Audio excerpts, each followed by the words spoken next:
ഈശോ മിശിഹായിൽ ഏറ്റവും അധികം സ്നേഹിക്കപ്പെടുന്ന മാതാപിതാക്കളെ, സഹോദരീ സഹോദരങ്ങളെ, വിശുദ്ധ യോഹന്നാൻ്റെ സുവിശേഷം 6-ാം അധ്യായം 25 മുതൽ 29 വരെയുള്ള വാക്യങ്ങളാണ് ഇന്നത്തെ ദിവസം നമ്മൾ ധ്യാനത്തിനും പ്രാർത്ഥനയ്ക്കുമായി തിരഞ്ഞെടുത്തിരിക്കുന്നത്. ഈ തിരുവചന ഭാഗം ആരംഭിക്കുന്നത് ഇപ്രകാരമാണ്: ഈശോയെ തിരക്കി ജനങ്ങൾ കടലിൻ്റെ മറുകരയിൽ എത്തി. അവിടെ ഈശോയെ കണ്ടെത്തിയപ്പോൾ അവർ ഈശോയോട് ചോദിക്കുന്നു, റബ്ബി, അങ്ങ് എപ്പോൾ ഇവിടെ എത്തി? ഈശോ അവരോട് മറുപടിയായി പറയുന്നു, അടയാളങ്ങൾ കണ്ടതുകൊണ്ടല്ല, മറിച്ച് അപ്പം ഭക്ഷിച്ച് തൃപ്തരായതുകൊണ്ടാണ് നിങ്ങൾ എന്നെ അന്വേഷിക്കുന്നത്. പ്രിയപ്പെട്ടവരെ, ഇപ്രകാരം പറഞ്ഞുകൊണ്ടാണ് ഈ തിരുവചന ഭാഗം ആരംഭിക്കുന്നത്. യോഹന്നാൻ്റെ സുവിശേഷം 6-ാം അധ്യായം 25 മുതലുള്ള വാക്യങ്ങളിൽ ഈ വചനഭാഗം ആരംഭിക്കുന്നത് ഇപ്രകാരം പറഞ്ഞുകൊണ്ടാണ്. ഈശോയിൽ സ്നേഹമുള്ളവരെ, ഈ ഒരു തിരുവചന ഭാഗത്തെ മനസ്സിലാക്കാൻ തീർച്ചയായും അതിൻ്റെ പശ്ചാത്തലം കൂടെ നമ്മൾ അറിഞ്ഞിരിക്കുന്നത് നല്ലതായിരിക്കും. യോഹന്നാൻ്റെ സുവിശേഷം 6-ാം അധ്യായം അറിയപ്പെടുക അപ്പത്തിൻ്റെ സുവിശേഷം എന്ന പേരിലാണ്. വിശുദ്ധ കുർബാനയുമായി ബന്ധപ്പെട്ട ഏറ്റവും പ്രധാനമായ യാഥാർത്ഥ്യങ്ങൾ, ദിവ്യരഹസ്യങ്ങൾ വെളിപ്പെട്ട് കിട്ടുന്ന തിരുവചന ഭാഗമാണ് വിശുദ്ധ യോഹന്നാൻ്റെ സുവിശേഷം 6-ാം അധ്യായം. ഈ അധ്യായത്തിൻ്റെ ആദ്യ ഭാഗം, അതായത് 1 മുതൽ 15 വരെയുള്ള വാക്യങ്ങൾ, ഈശോ 5 അപ്പം 5000 പേർക്കായി വർദ്ധിപ്പിച്ച് നൽകുന്ന വലിയ അത്ഭുത സംഭവമാണ് നമ്മൾ വായിക്കുക. തുടർന്ന് 16 മുതൽ 21 വരെയുള്ള വാക്യങ്ങൾ ഈശോ വെള്ളത്തിന് മീതെ നടക്കുന്ന അത്ഭുത സംഭവമാണ് യോഹന്നാൻ സുവിശേഷകൻ എഴുതി വച്ചിരിക്കുന്നത്. അതിനുശേഷം 22 മുതൽ 24 വരെയുള്ള വാക്യങ്ങളിലായി യോഹന്നാൻ സുവിശേഷകൻ വിവരിക്കുന്നു, ജനം ഈശോയെ തേടി എവിടെയെല്ലാം അന്വേഷിക്കാൻ പറ്റുമോ അവിടെയൊക്കെ അന്വേഷിച്ച് എങ്ങനെയെങ്കിലും ഈശോയെ ഒന്ന് കണ്ടുമുട്ടാൻ നടത്തുന്ന പരിശ്രമമാണ് നമ്മൾ ഈ ഭാഗത്ത് വായിക്കുന്നത്. അതിനുശേഷം തുടർന്ന് വായിക്കുന്ന വചനഭാഗമാണ്, അല്ലെങ്കിൽ തുടർന്ന് നമ്മൾ മനസ്സിലാക്കുന്ന വചനഭാഗമാണ് 25 മുതൽ ഉള്ള വാക്യങ്ങൾ. അവിടെയാണ് അവസാനം ജനം ഈശോയെ കണ്ടെത്തി ഈശോയുടെ അടുത്ത് ചോദിക്കുന്നൊരു ചോദ്യം, ഗുരു, അങ്ങ് എപ്പോൾ ഇവിടെ എത്തി? പ്രിയപ്പെട്ടവരെ, ഏറെ സ്നേഹത്തോടെ, ഏറെ താല്പര്യത്തോടെ, ഏറെ ആഗ്രഹത്തോടെ, ഏറെ തീക്ഷ്ണതയോടെ കർത്താവിനെ അന്വേഷിച്ച് ഒരുപാട് കഷ്ടപ്പെട്ട് കടലെല്ലാം കടന്ന്, അല്ലെങ്കിൽ വഞ്ചിയിൽ, തോണിയിൽ കടൽ കടന്ന് ഈശോയുടെ അടുത്തെത്തി ഏറെ സ്നേഹത്തോടെ, ആദരവോടെ, ബഹുമാനത്തോടെ ഈശോയോട് ജനം ചോദിക്കുന്നു, ഗുരു, അങ്ങ് എപ്പോൾ ഇവിടെ എത്തി? എന്നാൽ അതിന് ഈശോ പറയുന്ന മറുപടി അത്ര സ്നേഹത്തോടെ ആയിരുന്നില്ല, അതല്ലെങ്കിൽ അത്ര താല്പര്യത്തോടെ ആയിരുന്നില്ല. ഒരുപക്ഷെ നമ്മൾ ഇത് വായിക്കുമ്പോൾ പെട്ടെന്ന് നമുക്കത് അങ്ങനെ മനസ്സിലാക്കാൻ പറ്റണമെന്നില്ല. കാരണം ഈശോ പറയുന്ന വാചകം ഇവിടെ യോഹന്നാൻ സുവിശേഷകൻ എഴുതി വച്ചിരിക്കുന്നത് ഇപ്രകാരമാണ്: നിങ്ങൾ അടയാളങ്ങൾ കണ്ടതുകൊണ്ടല്ല, മറിച്ച് അപ്പം ഭക്ഷിച്ച് തൃപ്തരായതുകൊണ്ടാണ് എന്നെ അന്വേഷിക്കുന്നത്. അത് വായിക്കുമ്പോൾ അതിൽ അടങ്ങിയിരിക്കുന്ന ഈശോ ഉദ്ദേശിച്ച അർത്ഥം വെറുതെ വായിച്ചു പോകുമ്പോൾ നമുക്ക് മനസ്സിലാകണമെന്നില്ല. ഈശോ എന്തായിരിക്കാം ഈ വാചകം കൊണ്ട് അർത്ഥമാക്കിയത്? പ്രിയപ്പെട്ടവരെ, ആ വാചകത്തിൽ പരിഹാസത്തിൻ്റെ ഒരു ധ്വനിയുണ്ട്, കുറ്റപ്പെടുത്തലിൻ്റെ ഒരു ധ്വനിയുണ്ട്, അതല്ലെങ്കിൽ താല്പര്യമില്ലായ്മയുടെ ഒരു ധ്വനിയുണ്ട്. തീർച്ചയായും അത് ശരി തന്നെയാണ്. കാരണം ഈശോ ഈ പറയുന്ന വാചകത്തിൻ്റെ അർത്ഥം ഇതാണ്: ഞാൻ ഒത്തിരിയേറെ അടയാളങ്ങൾ പ്രവർത്തിച്ചു, ഞാൻ പ്രവർത്തിച്ച അടയാളങ്ങൾ കണ്ട് എന്നെ നിങ്ങൾ വിശ്വസിച്ചത് കൊണ്ടല്ല, സത്യത്തിൽ ഇപ്പോൾ നിങ്ങൾ എന്നെ കഷ്ടപ്പെട്ട് ബുദ്ധിമുട്ടി തേടി എൻ്റെ അടുത്ത് വന്നിരിക്കുന്നത് ഞാൻ പ്രവർത്തിച്ച അടയാളങ്ങൾ കണ്ട് അതിൽ വിശ്വസിച്ചത് കൊണ്ടല്ല. എന്ന് വെച്ച് കഴിഞ്ഞാൽ ഈശോയുടെ എല്ലാ അത്ഭുത പ്രവർത്തികളും ഈശോ യഥാർത്ഥത്തിൽ ദൈവപുത്രനാണ് എന്ന്, മിശിഹായാണ് എന്ന്, വാഗ്ദാനം ചെയ്യപ്പെട്ട രക്ഷകനാണ് എന്ന് വിളിച്ചോതുന്ന പ്രകടമായ അടയാളങ്ങളായിരുന്നു.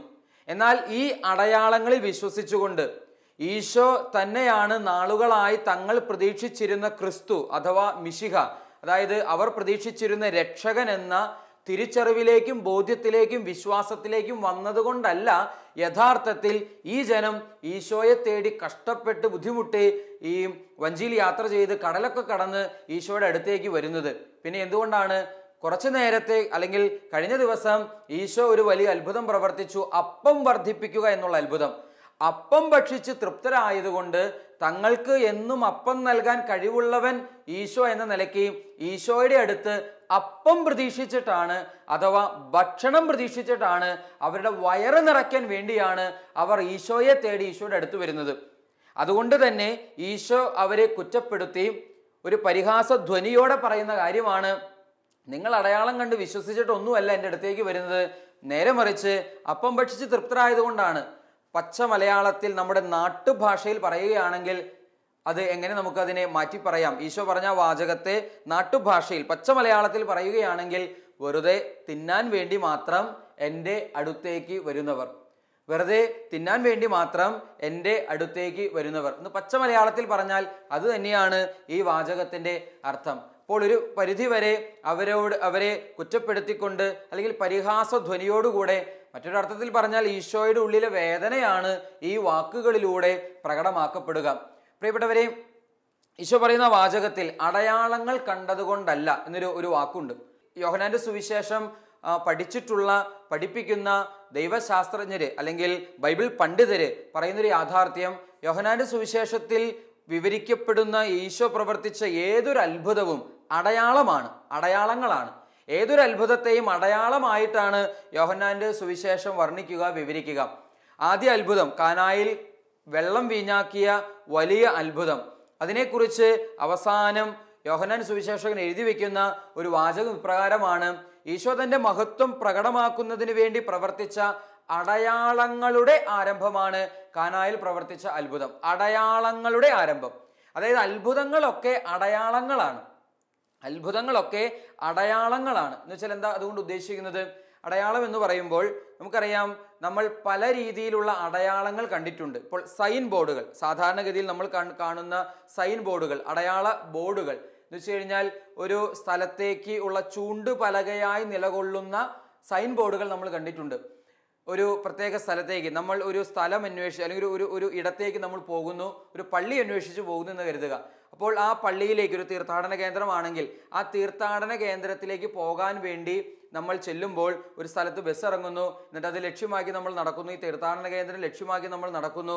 അപ്പോഴിത് ഒരു സൈൻ ബോർഡ് കാണുന്നു, ഈ തീർത്ഥാടന കേന്ദ്രത്തിൻ്റെ പേരെഴുതി ഒരു സൈൻ ബോർഡ് കാണുന്നു, അവിടേക്ക് ഒരു ആരോ മാർക്കും ഇട്ടിട്ടുണ്ട്. പ്രിയപ്പെട്ടവരെ, ഇതൊരു അടയാളമാണ്. അതായത് തീർത്ഥാടന കേന്ദ്രത്തിൽ എത്തിച്ചേരാൻ വേണ്ടി നീ പോകേണ്ട വഴി ഇതാണ്, ഇതിലൂടെ പോവുക എന്ന് ആരോ മാർക്കോടുകൂടെ ഒരു അടയാളം, ഒരു സൈൻ ബോർഡ് അവിടെ നമ്മൾ കാണുന്നു. ഒരു കാര്യം പ്രത്യേകം ഓർക്കുക, ഈ സൈൻ ബോർഡ് അതിൽ തന്നെ ലക്ഷ്യമല്ല, മറിച്ച് മാർഗം മാത്രമാണ്. ലക്ഷ്യത്തിലേക്ക് നമ്മളെ എത്തിക്കുന്ന മാർഗം മാത്രമാണ് യഥാർത്ഥത്തിൽ ഈ സൈൻ ബോർഡ് എന്ന് പറയുന്നത്. നമ്മൾ ഒരിക്കലും ലക്ഷ്യത്തിൽ എത്തിയെന്ന് വിചാരിച്ച് ഈ സൈൻ ബോർഡിന്റെ ചുവട്ടിൽ ഇരിക്കരുത്, അല്ലെങ്കിൽ ചൂണ്ടുപലകയുടെ താഴെ നമ്മൾ ഇരിക്കരുത്. നേരെ മറിച്ച് ചൂണ്ടുപലക എങ്ങോട്ടാണോ വിരൽ ചൂണ്ടുന്നത് അങ്ങോട്ടേക്ക് യാത്ര ചെയ്താലേ ഉദ്ദേശിച്ച സ്ഥലത്ത് എത്തിച്ചേരാനായി നമുക്ക് സാധിക്കുകയുള്ളൂ. പക്ഷേ പലപ്പോഴും നമുക്ക് സംഭവിക്കുന്ന, അനുദിന ജീവിതത്തിൽ സംഭവിക്കുന്ന വലിയൊരു അപകടമാണ്, നമ്മൾ അടയാളങ്ങളിൽ മാത്രം ഇങ്ങനെ കുടുങ്ങിക്കിടക്കുന്ന അവസ്ഥ, ലക്ഷ്യത്തിലെത്താൻ പറ്റാതെ അത്ഭുതങ്ങളിൽ കുടുങ്ങിക്കിടക്കുന്ന അവസ്ഥ. പ്രിയപ്പെട്ടവരെ, ലക്ഷ്യത്തിലേക്കുള്ള ചൂണ്ടുപലക അത് വഴി കാണിച്ചു തരുന്നു. ആ ചൂണ്ടിക്കാണിച്ചു തരുന്ന വഴിയിലൂടെ യാത്ര ചെയ്ത് നമ്മൾ ലക്ഷ്യസ്ഥാനത്ത് എത്തിച്ചേരണം. യോഹന്നാന്റെ സുവിശേഷത്തിൽ ഈശോ പ്രവർത്തിച്ച ഓരോ അത്ഭുതങ്ങൾ വിവരിക്കുമ്പോഴും ഈ അത്ഭുത വിവരണങ്ങളിലൂടെ യോഹന്നാൻ ശ്ലീഹ പറഞ്ഞു വെക്കുന്ന യാഥാർത്ഥ്യം ഇതാണ്: ഇതൊക്കെ അടയാളങ്ങളാണ്. അതായത് നമ്മൾ ഈ അത്ഭുതങ്ങളിൽ കുടുങ്ങിക്കിടക്കാതെ അത്ഭുതങ്ങൾക്കപ്പുറത്ത് അത്ഭുതം പ്രവർത്തിച്ചവനിലേക്ക് യാത്ര ചെയ്യണം. നമ്മൾ ഈ അടയാളങ്ങളിൽ കുടുങ്ങിക്കിടക്കാതെ അടയാളങ്ങൾക്കപ്പുറത്ത് അടയാളങ്ങൾ പ്രവർത്തിച്ചവനിലേക്ക് യാത്ര ചെയ്യണം. എന്ന് വെച്ച് കഴിഞ്ഞാൽ അനുദിന ജീവിതത്തിൽ നമ്മൾ തമ്പുരാന്റെ സന്നിധിയിൽ നിലവിളിയോടെ പ്രാർത്ഥിച്ച്, നിയോഗം വെച്ച് പ്രാർത്ഥിച്ച് നേടിയെടുക്കുന്ന, അഥവാ ക്രിസ്തു നമ്മുടെ ജീവിതത്തിലേക്ക് വർഷിക്കുന്ന ഒത്തിരി അനുഗ്രഹങ്ങളുണ്ട്. അത് നമ്മുടെ ജീവിതത്തിലെ നമുക്ക് അത്ഭുതങ്ങളാണ്. ഒരുപക്ഷെ രോഗസൗഖ്യത്തിന് വേണ്ടി തീക്ഷ്ണതയോടെ പ്രാർത്ഥിച്ച് അത്ഭുതകരമായ രീതിയിൽ കർത്താവിൻ്റെ ഇടപെടലിലൂടെ നമ്മൾ സ്വീകരിച്ച ഒരു സൗഖ്യമാകാം. ഇപ്പം മരിക്കാൻ കിടക്കുന്ന ഒരു വ്യക്തി, ക്യാൻസർ ബാധിച്ച് മരിക്കാൻ കിടക്കുന്ന ഒരു വ്യക്തി ഇതാ ഒരു ധ്യാനം കൂടുന്നു, അതല്ലെങ്കിൽ ഒത്തിരി തീക്ഷ്ണതയോടെ പ്രാർത്ഥിക്കുന്നു, അതിൻ്റെ ഫലമായി വൈദ്യശാസ്ത്രത്തെ ഞെട്ടിച്ചുകൊണ്ട് ആ വ്യക്തിക്ക് സൗഖ്യം കിട്ടുന്നു. അല്ലെങ്കിൽ വലിയൊരു കടബാധ്യത ഇത് അത്ഭുതകരമായ രീതിയിൽ കർത്താവിൻ്റെ ഇടപെടൽ മൂലം മാറിപ്പോകുന്നു. അതല്ലെങ്കിൽ നമ്മൾ ജീവിതത്തിൽ നേരിട്ട വലിയൊരു പ്രതിസന്ധി ഒരിക്കലും മാനുഷികമായ രീതിയിൽ ചിന്തിച്ചാൽ അത് എങ്ങനെ മാറി എന്ന് നമുക്ക് മനസ്സിലാക്കാൻ പറ്റുന്നില്ല. എന്നാൽ ദൈവത്തിൻ്റെ അത്ഭുതകരമായ ഇടപെടലിലൂടെ ഇതാ പ്രതിസന്ധി മാറിപ്പോകുന്നു. മല പോലെ ജീവിതത്തിൽ ഉയർന്നു നിൽക്കുന്ന വലിയ പ്രതിസന്ധികൾ കർത്താവിത ഒരു പുല്ലുപറിക്കുന്ന ലാഘവത്തോടെ എടുത്തു മാറ്റുന്നു. അപ്പോൾ അത്തരം അനുഭവങ്ങൾ ഉണ്ടാകുമ്പോൾ കർത്താവ് പ്രവർത്തിച്ച മഹാ അത്ഭുതങ്ങൾ കണ്ട് നമ്മൾ വിസ്മയിക്കാറുണ്ട്, തമ്പുരാനോട് നന്ദി പറയാറുണ്ട്. നല്ലൊരു കാര്യം ഓർക്കുക, ഈ അത്ഭുതത്തിൽ മാത്രം നിൽക്കാതെ അത്ഭുതം പ്രവർത്തിച്ചവനിലേക്ക് നമ്മൾ യാത്ര ചെയ്യണം. അത്ഭുതം പ്രവർത്തിച്ചവനിലേക്ക്. ദൈവം എന്തിനാ എൻ്റെ ജീവിതത്തിൽ അത്ഭുതങ്ങൾ പ്രവർത്തിക്കുന്നത്? തമ്പുരാനിലേക്ക് യാത്ര ചെയ്യാൻ വേണ്ടിയിട്ടാണ്, ഈശോയിലേക്ക് യാത്ര ചെയ്യാൻ വേണ്ടിയിട്ടാണ്, ഈശോയിലേക്ക് അടുക്കുവാൻ വേണ്ടിയിട്ടാണ്. അങ്ങനെ നമ്മുടെ ജീവിതത്തെ, എൻ്റെ ജീവിതത്തെ നവീകരിച്ച് വിശുദ്ധീകരിച്ച് രൂപപ്പെടുത്തി രൂപാന്തരപ്പെടുത്തി മറ്റൊരു ക്രിസ്തുവായി എൻ്റെ ജീവിതം മാറുന്നതിന് വേണ്ടിയാണ് തമ്പുരാൻ ഈ അത്ഭുതങ്ങളൊക്കെ ജീവിതത്തിൽ പ്രവർത്തിക്കുന്നത്. പക്ഷെ പലപ്പോഴും നിർഭാഗ്യവശാൽ നമ്മൾ അത്ഭുതങ്ങൾക്ക് വേണ്ടി മാത്രം ദൈവത്തെ തേടുന്നവരായും മാറുന്നു. തമ്പുരാനിലേക്ക് യാത്ര ചെയ്യാതെ അത്ഭുതങ്ങൾക്ക് വേണ്ടി മാത്രം കർത്താവിനെ തേടുന്നവരായി മാറുന്നു. പ്രിയപ്പെട്ടവരെ, നമ്മൾ പലപ്പോഴും നമ്മുടെ പ്രാർത്ഥനകളെ തന്നെ ഒന്ന് വിലയിരുത്തി നോക്കുക. മണിക്കൂറുകൾ പ്രാർത്ഥിക്കുന്ന ധാരാളം വ്യക്തികളുണ്ട് ധ്യാനമന്ദിരത്തിൽ. ഇതൊരു ധ്യാനമന്ദിരമാണ്. ഇവിടെ ഒരുപാട് പേര്, ആയിരക്കണക്കിന് മനുഷ്യര് ഓരോ ആഴ്ചയും വരുന്നുണ്ട്. താമസിച്ചുള്ള ധ്യാനത്തിൽ ഒത്തിരി ആളുകൾ പങ്കെടുക്കുന്നുണ്ട്. ഏകദിന ശുശ്രൂഷകളിൽ ധാരാളം വ്യക്തികൾ പങ്കെടുക്കുന്നുണ്ട്. 99% വ്യക്തികളും 100 നിയോഗങ്ങളുമായി കടന്നു വരികയാണ്. അത് ഞാൻ ആരെയും കുറ്റപ്പെടുത്തുന്നതൊന്നുമല്ല. നിയോഗങ്ങൾക്ക് വേണ്ടി കടന്നു വരുന്നു, തമ്പുരാന്റെ സന്നിധിയിൽ അത് കടന്നു വരാം. തീർച്ചയായിട്ടും നിയോഗങ്ങൾ സമർപ്പിക്കാം, യാചനകൾ സമർപ്പിക്കാം, അർത്ഥനകൾ സമർപ്പിക്കാം. അത് തമ്പുരാൻ കനിഞ്ഞ് നമ്മുടെ ജീവിതത്തിൽ ഇടപെട്ട് പ്രശ്നങ്ങളൊക്കെ പരിഹരിച്ച് തമ്പുരാൻ നമ്മളെ ഒത്തിരി സ്നേഹത്തിന് അനുഭവത്തിലേക്കൊക്കെ നയിക്കും. നല്ല കാര്യം തന്നെ. പക്ഷേ അത്ഭുതങ്ങൾക്ക് വേണ്ടി മാത്രം കർത്താവിനെ തേടരുത്. അത്ഭുതങ്ങൾ, അടയാളങ്ങൾ മാത്രം, ഇപ്പൊ രോഗസൗഖ്യത്തിന് വേണ്ടി മാത്രം ഈശോയുടെ സന്നിധിയിൽ പ്രാർത്ഥിക്കുന്നു, അല്ലെങ്കിൽ ആരോഗ്യത്തിന് വേണ്ടി മാത്രം, സമ്പത്തിന് വേണ്ടി മാത്രം, കടബാധ്യത മാറാൻ വേണ്ടി മാത്രം, കുഞ്ഞുങ്ങൾ ഉണ്ടാകാൻ വേണ്ടി, വിവാഹ തടസ്സം മാറാൻ വേണ്ടി, ജോലി കിട്ടാൻ വേണ്ടി, ഇങ്ങനെ പ്രശ്നങ്ങളും പ്രതിസന്ധികളും മാറാൻ വേണ്ടി മാത്രമായി ക്രിസ്തുവിനെ തേടി വരുന്നവരെ കർത്താവ് ഏറെ വേദനയോടെയാണ് സ്വീകരിക്കുന്നത്. അതാണ് ഈ വചനഭാഗത്ത് ഈശോ പറയുന്നത്, നിങ്ങൾ അടയാളം കണ്ടതുകൊണ്ടൊന്നുമല്ല എൻ്റെ അടുത്തേക്ക് വരുന്നത്, കേവലം അപ്പം ഭക്ഷിച്ച് തൃപ്തരായതുകൊണ്ട് മാത്രമാണ്, ഇനിയും കിട്ടാൻ ആഗ്രഹിക്കുന്ന അപ്പത്തിന് വേണ്ടിയാണ്. പ്രിയപ്പെട്ടവരെ, ദാതാവിനെ മറന്ന് ദാനങ്ങളിൽ മാത്രം നമ്മൾ കുടുങ്ങിക്കിടക്കരുത്. ദാനം തന്നവനെ മറന്ന് ദാനങ്ങളിൽ മാത്രമായി നമ്മൾ കുടുങ്ങിക്കിടക്കരുത്. ഒരു കഥ ഒരുപക്ഷെ നമ്മളെല്ലാവരും കേട്ടിട്ടുണ്ടാകും. ഒരു കഥ ഇപ്രകാരമാണ്. ഒരു രാജാവ്, അദ്ദേഹത്തിൻ്റെ സേവകന്മാരിൽ 100ഓളം വരുന്ന സേവകന്മാർ വളരെ ആത്മാർത്ഥമായി അവിടെ ജോലി ചെയ്യുന്നവരാണ്. അവർക്കൊരു നല്ല സമ്മാനം കൊടുക്കാൻ വേണ്ടി അദ്ദേഹം ഒരു ദിവസം അവരെല്ലാവരും വിളിച്ചു കൂട്ടി. ഒത്തിരി വിസ്താരമുള്ളൊരു വലിയ ഗ്രൗണ്ട്, ആ ഗ്രൗണ്ട് മുഴുവനും ഇതാ അദ്ദേഹം കുറേ സ്വർണ്ണാഭരണങ്ങളും രത്നക്കല്ലുകളും പവിഴക്കല്ലുകളും ഒക്കെ ഇങ്ങനെ നിരത്തി വിതറി ഇങ്ങനെ ഇട്ടിരിക്കുകയാണ്. എന്നിട്ട് ഈ ജോലിക്കാരോടായിട്ട് പറഞ്ഞു, ഇത് മുഴുവൻ നിങ്ങൾക്കുള്ളതാ, നിങ്ങൾക്കിത് എടുക്കാം, 1 മിനിറ്റ് സമയം തരാം, ഈ 1 മിനിറ്റിനുള്ളിൽ നിങ്ങൾ എന്തൊക്കെ തൊടുന്നുവോ എന്തൊക്കെ സ്പർശിക്കുന്നുവോ അതൊക്കെ നിങ്ങളുടെ സ്വന്തമാണ്. 1 മിനിറ്റിനുള്ളിൽ നിങ്ങൾ എന്തൊക്കെ തൊടുന്നുവോ എന്തൊക്കെ സ്പർശിക്കുന്നുവോ അതൊക്കെ നിങ്ങളുടെ സ്വന്തമാണ്. ശുശ്രൂഷകർ അത്ഭുതപ്പെട്ടുപോയി, അല്ലെങ്കിൽ ജോലിക്കാർ അത്ഭുതപ്പെട്ടുപോയി. അവരേതായാലും ഇതാ സമയം രാജാവ് കൊടുത്തു. ഉടനെ തന്നെ ആ വിശാലമായ, ഓടിയെത്താൻ പറ്റാത്ത വിധം വിശാലമായ വലിയ ഗ്രൗണ്ടിൽ വിതറപ്പെട്ടിരിക്കുന്ന സ്വർണ്ണാഭരണങ്ങളിൽ ഓരോന്ന് സ്പർശിക്കാനും തൊടുവാനും വേണ്ടി ഇവർ ഓടിപ്പാഞ്ഞ് നടക്കുകയാണ്. എന്നാൽ ആ 100 പേരിൽ ഒരു പെൺകുട്ടി ഉണ്ടായിരുന്നു, സുന്ദരിയായ, ശാലീന സുന്ദരിയായ ഒരു പെൺകുട്ടി. അവൾ ഒന്നും ചെയ്യാതെ ഇങ്ങനെ ഒതുങ്ങി മാറി നിൽക്കുകയാണ്. അവൾ ഒന്നും കിട്ടാൻ വേണ്ടി ഓടുന്നില്ല, ഒന്നിനെയും സ്പർശിക്കുന്നില്ല. പ്രിയപ്പെട്ടവരെ, ഇതാ ഈ എല്ലാവരും ഓടുന്നു. രാജാവും അദ്ദേഹത്തിൻ്റെ തൊട്ടരികിൽ രാജകുമാരനും സിംഹാസനത്തിൽ ഇരുന്ന് ഓരോരുത്തരും ഇങ്ങനെ ആവശ്യമുള്ളത് ശേഖരിക്കാൻ വേണ്ടി നെട്ടോട്ടം ഓടുന്നത് കണ്ട് പുഞ്ചിരിയോടെ ഇങ്ങനെ നോക്കി നിൽക്കുമ്പോൾ ഈ പെൺകുട്ടി സമയം തീരാൻ ഏതാനും സെക്കൻഡുകൾ മാത്രം ബാക്കിയുള്ളപ്പോൾ ഇതാ രാജാവും രാജകുമാരനും ഇരിക്കുന്ന സിംഹാസനത്തിൻ്റെ അരികിലേക്ക് സാവധാനത്തിൽ ശാന്തതയോടെ നടന്നു കയറുന്നു. സമയം അവസാനിക്കുന്നതിന് തൊട്ടു മുൻപ് ഇതാ വളരെ ശാന്തതയോടെ പുഞ്ചിരിയോടെ അവൾ ഇതാ രാജകുമാരനെ സ്പർശിക്കുന്നു.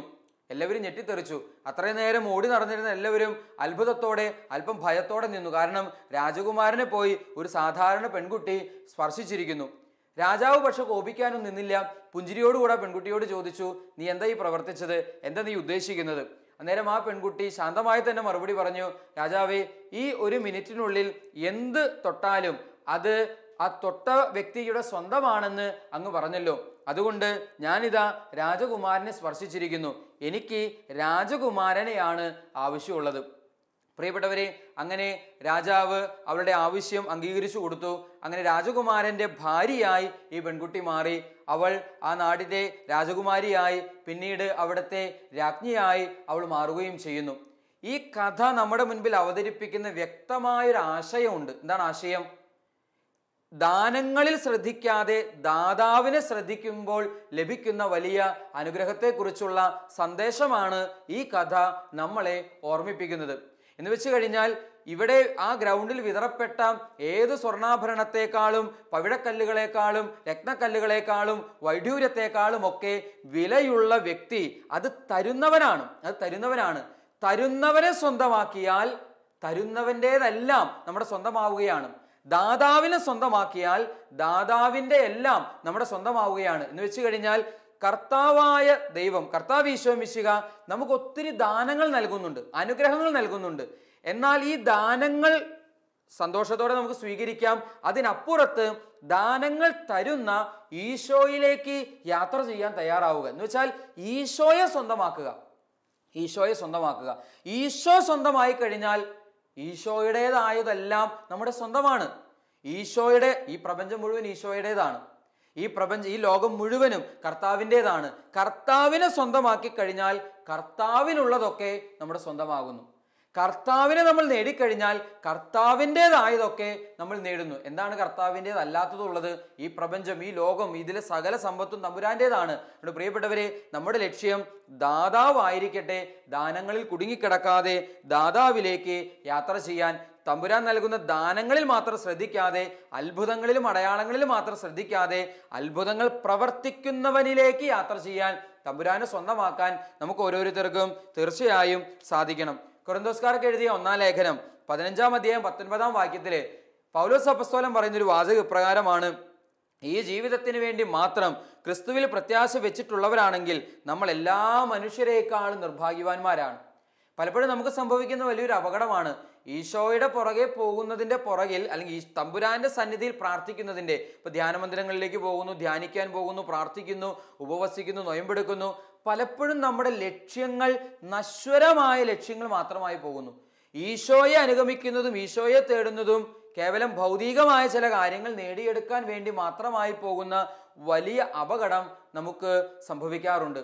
പ്രിയപ്പെട്ടവരെ, നശ്വരമായ ലോകത്തിൻ്റെ കാര്യങ്ങൾ ക്രമീകരിക്കാൻ, ഇപ്പോൾ ജോലി കിട്ടാൻ, ദാരിദ്ര്യം മാറാൻ, സൗഖ്യം കിട്ടാൻ, അങ്ങനെ ചില നശ്വരമായ കാര്യങ്ങൾക്ക് വേണ്ടി മാത്രം അതിനുവേണ്ടി മാത്രമായി തമ്പുരാനെ തേടാതെ, അങ്ങനെ തേടുന്നവരാണ് നമ്മളെങ്കിൽ അങ്ങനെയുള്ളവരാണ് ഏറ്റവും വലിയ നിർഭാഗ്യവാന്മാരെന്ന് അപ്പസ്തോലൻ നമ്മളെ ഉദ്ബോധിപ്പിക്കുകയാണ്. ഈശോ തന്നെ തേടി വന്ന ജനത്തോട് പറയുന്നു, നശ്വരമായ അപ്പത്തിനു വേണ്ടി അധ്വാനിക്കാതെ അനശ്വരമായ അപ്പത്തിനു വേണ്ടി അധ്വാനിക്കുക. നശ്വരമായ അപ്പത്തിന് വേണ്ടി അധ്വാനിക്കാതെ മനുഷ്യപുത്രൻ തരുന്ന അനശ്വരമായ അപ്പം, അതിനുവേണ്ടി അധ്വാനിക്കുക. 2 തരം അപ്പത്തെക്കുറിച്ച് ഈശോയുടെ നമ്മളെ പഠിപ്പിക്കുകയാണ്. നശ്വരമായ അപ്പം, അനശ്വരമായ അപ്പം. നശ്വരമായ അപ്പമുണ്ട്, അനശ്വരമായ അപ്പമുണ്ട്. എന്താണ് നശ്വരമായ അപ്പം? അത് നമ്മുടെ ഭൗതിക ജീവിതത്തിന് ആവശ്യമുള്ള എല്ലാ കാര്യങ്ങളെയും നശ്വരമായ അപ്പം എന്ന് നമുക്ക് വിശേഷിപ്പിക്കാം. എന്താണ് അനശ്വരമായ അപ്പം? അത് നിത്യജീവൻ പ്രദാനം ചെയ്യുന്ന വിശുദ്ധ കുർബാനയാണ്. നിത്യജീവൻ പ്രദാനം ചെയ്യുന്ന വിശുദ്ധ കുർബാനയെ കുറിച്ചാണ് ഈശോ ഇവിടെ നമ്മളോട്, അല്ലെങ്കിൽ നിത്യജീവൻ പ്രദാനം ചെയ്യുന്ന ഈശോ നൽകുന്ന ഏതൊരു കാര്യത്തെയും, ആത്മീയ കാര്യങ്ങളെയും അനശ്വരമായ അപ്പം എന്ന് നമുക്ക് മനസ്സിലാക്കാനായിട്ട് സാധിക്കും. എന്നാൽ നമ്മളൊന്ന് ആലോചിച്ച് നോക്കിയേ, ദിവസത്തിൽ 24 മണിക്കൂറും, ആഴ്ചയിൽ 7 ദിവസവും, വർഷത്തിൽ 365 ദിവസവും നമ്മൾ അധ്വാനിക്കുന്ന എന്തിനു വേണ്ടിയാണ്? 99% നശ്വരമായ കാര്യങ്ങൾക്ക് വേണ്ടി. ജോലിയുമായി ബന്ധപ്പെട്ട്, നമ്മുടെ ആരോഗ്യവുമായി ബന്ധപ്പെട്ട്, നമ്മുടെ ഭാവി ജീവിതവുമായി ബന്ധപ്പെട്ട്, അങ്ങനെ ഈ ലോകത്തെ ജീവിതം ക്രമീകരിക്കാൻ, സുഖകരമാക്കാൻ, സന്തോഷകരമാക്കാൻ വേണ്ടിയാണ് നമ്മളുടെ ആയുസ്സിൻ്റെ 3/4 അല്ലെങ്കിൽ 99%, നമ്മുടെ സമയത്തിൻ്റെ 99% നമ്മൾ ചെലവഴിക്കുന്നത്. കുറച്ച് നേരം നമ്മൾ പ്രാർത്ഥിക്കാനൊക്കെ മാറ്റി വയ്ക്കുന്നുണ്ടാകാം. എന്നാൽ ഓർക്കുക, ഈശോ വളരെ വ്യക്തമായിട്ട് പറയുന്നു, നശ്വരമായ കാര്യത്തിന് വേണ്ടി, അപ്പത്തിന് വേണ്ടി അധ്വാനിക്കാതെ മനുഷ്യപുത്രൻ നൽകുന്ന അനശ്വരമായ അപ്പത്തിന് വേണ്ടി അധ്വാനിക്കുക. അവിടെ വളരെ പ്രകടമായി തന്നെ ഈശോ ഉദ്ദേശിക്കുന്നത് വിശുദ്ധ കുർബാനയെ കുറിച്ചാണ്. വിശുദ്ധ കുർബാന, പ്രിയപ്പെട്ടവരെ, വിശുദ്ധ കുർബാന എല്ലാ ദിവസവും നിന്റെ സ്വന്തം ഇടവക ദേവാലയത്തിൽ ബലിയർപ്പണത്തിനായി പോകാൻ നിനക്ക് സാധിക്കട്ടെ. എല്ലാ ദിവസവും ബലിയിൽ പങ്കെടുത്ത് വിശുദ്ധ കുർബാനയ്ക്ക് തൊട്ടടുത്ത് എവിടെയാണോ ഏറ്റവും അവസരമുള്ളത് അവിടെ വിശുദ്ധ കുർബാനയിൽ പങ്കെടുത്ത് അതിനുവേണ്ടി എന്ത് ബുദ്ധിമുട്ടുണ്ടെങ്കിലും, മഴയാണെങ്കിലും വെയിലാണെങ്കിലും കാറ്റാണെങ്കിലും തണുപ്പാണെങ്കിലും പേമാരിയാണെങ്കിൽ പോലും വിശുദ്ധ കുർബാന മുടങ്ങാതിരിക്കട്ടെ. എത്ര വലിയ രോഗമാണെങ്കിലും അസ്വസ്ഥതയാണെങ്കിലും വിശുദ്ധ കുർബാന മുടങ്ങാതിരിക്കട്ടെ. അനശ്വരമായ അപ്പത്തിന് വേണ്ടി നമുക്ക് അധ്വാനിക്കാം. ഈശോ നമ്മെല്ലാവരെയും സമൃദ്ധമായി അനുഗ്രഹിക്കട്ടെ. പിതാവിൻ്റെയും പുത്രൻ്റെയും പരിശുദ്ധാത്മാവിൻ്റെയും നാമത്തിൽ ആമേൻ.